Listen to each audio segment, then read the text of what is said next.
This video is going to be dedicated to the Swiss franc's decade-high surge and why currency markets are calling it the last reliable haven.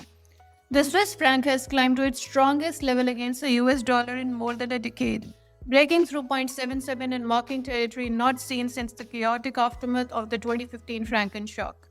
This isn't merely a technical milestone for the currency traders, it represents a fundamental reassessment of where global capital can find safety in an increasingly unpredictable world.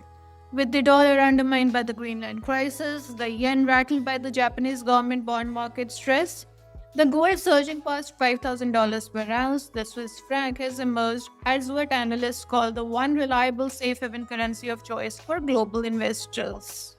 When we are talking about the timing of the surge is no coincidence. In the third week of January 2026, President Trump's escalating threats over Greenland, including tariff warnings against the 8 European nations, and refusal to rule out military action triggered what market strategists termed Sell America episode. The S&P 500 suffered its worst single-day decline since October, falling 2.1%. The dollar index dropped nearly 1% in a session, its steepest fall since April 2025. Now, understanding the S&P's dilemma requires revisiting the events of January 15, 2015, a date that still haunts currency markets. On that day, S&P stunned the world by abandoning a 3.5-year-old policy of capping franc at 1.20 per euro. The cap had been introduced in September of 2011 when the safe haven flows during the Eurozone debt crisis threatened to crush Swiss exporters and tip the economy into deflation. For over 3 years, the S&P successfully defended the floor, accumulating foreign reserves that eventually exceeded $500 billion. To give you a context, that was more than 70% of Swiss GDP.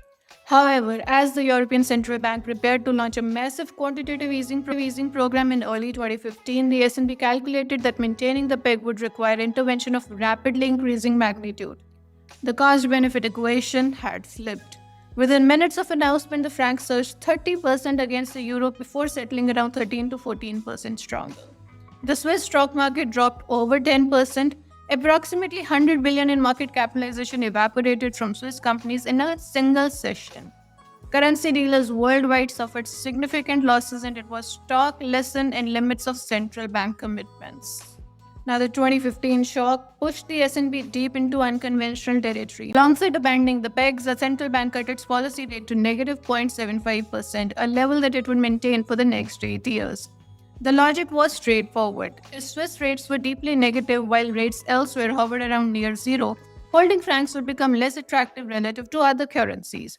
Now, the currency manipulator episode left lasting marks on Swiss policy.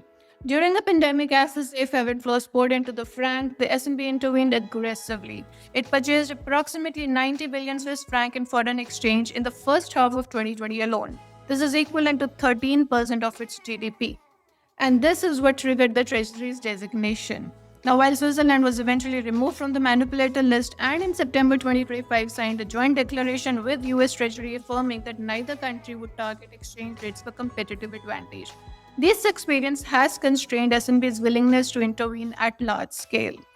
Now, this leaves S&P caught in what economists are calling a policy trilemma.